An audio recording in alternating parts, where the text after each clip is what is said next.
उनके पैर उल्टे हैं, बालों की लंबी चोटियां में सलीके से बंधे हुए रात में इंसान के गलियारों में टहलती है। वो बच्चों को मार डालती है, अपने अतीत के जख्मों को सहलाती और बदला लेने की योजना बनाती है। एक भी आदमी भय को दर्शाती है, जो अक्सर एक रोमांचक हॉरर फिल्म आदर्श उदाहरण होती है।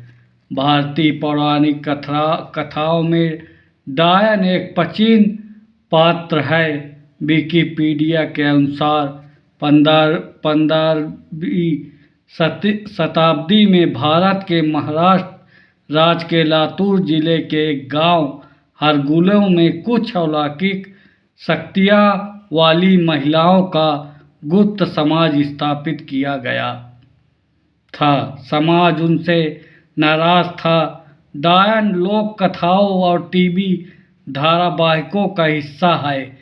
झारखंड और बिहार सहित कुछ राज्यों में डायन के पास बुरी शक्तियां होने के मान्यता के कारण डायन का शिकार किया जाता है, जिसके परिणाम स्वरूप हम महिलाओं का बहिष्कार और हत्या कर दी जाती है। समस्या चुड़ैल की दूसरी दुनिया वाली सोच है। कहानी और कथानक के मामले में एक थी डायन में कोई नयापन पृष्ठभूमि की आवाज़ें अति विरामयुक्त है, जिनमें धमाकों, चरमराहटों और झंझनाहट एक जान पहचान मिश्रण है।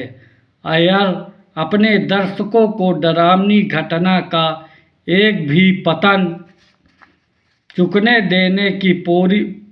न चूकने देने की पूरी कोशिश करते हैं। ज़्यादातर में तैयारियां किसी बंद आश्चर्य और कुर्सी से उछलने पर ख़त्म नहीं होती।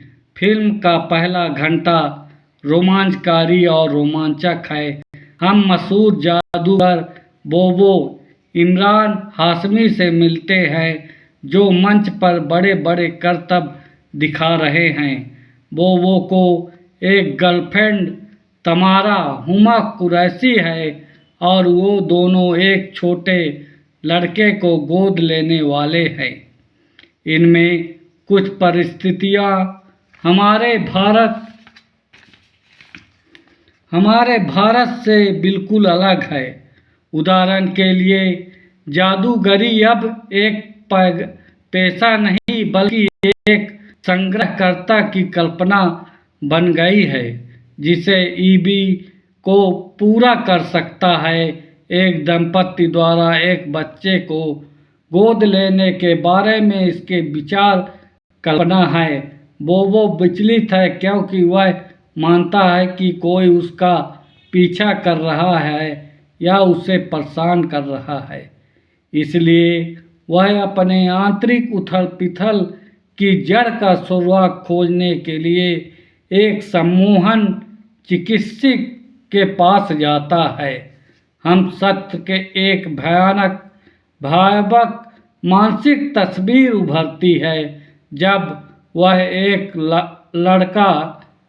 लड़का था तो वह मानता था कि जिस इमारत में वह अपने पिता पमहन मल्होत्रा और एक छोटी बहन के साथ रहता था, उसके नीचे एक नर्क था जहां मृत लोग बच्चों का शिकार करने के लिए इंतजार करते थे।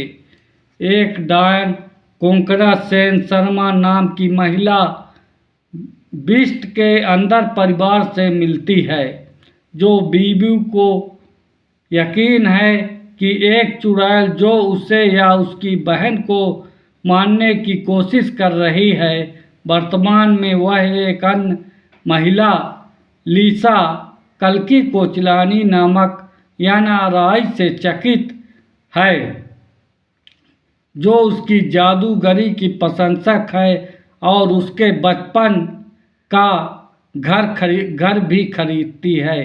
हाशमी संयम और नाटकीय संतुलन के साथ अपनी भूमिका निभाते हैं। कुरैशी एक ऐसे अभिनेता हैं जिनकी मेहनत आमतौर पर कम दिखाई देती है। हाशमी के साथ तालमेल के कमी के कारण सीमित कोचलानी के लिए अटपटी हिंदी बोलने वाले NRI लड़की का किरदार अब एक बंधन बन गया है। उन्होंने यह भूमिका कोंकणा सेन शर्मा एक गवर्नेस के रूप में बकाई जाती है। यह युवा बीबो को अदली एक चालाक शिकारी के रूप में धारणा को बखूबी व्यक्त करती है।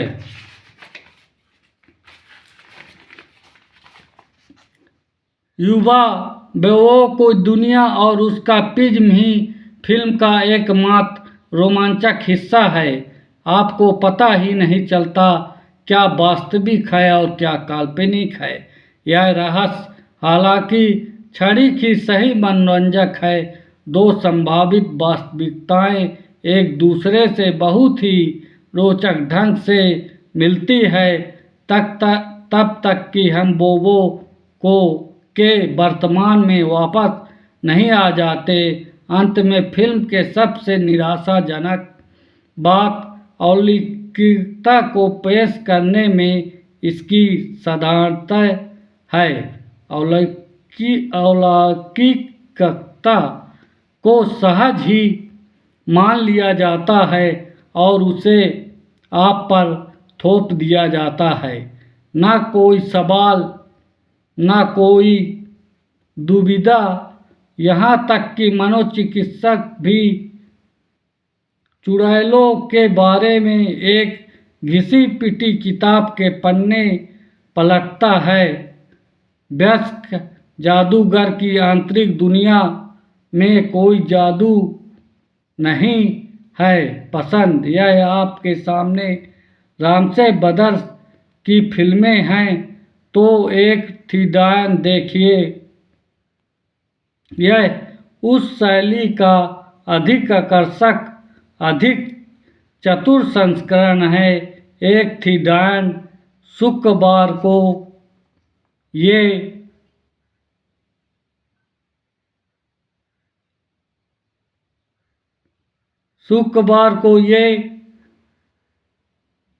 रिलीज हो गई। इसके साथ आपको मेरा नमन। इसी के साथ मेरी कहानी यहीं पर ख़त्म होती है। आज के स्वतंत्रता दिवस को आप सबको मेरी तरफ से प्यार भरा नमस्कार और सलाम। अपना देश अमर रहे, इसी कामना के साथ मैं फिर कल मिलूँगा।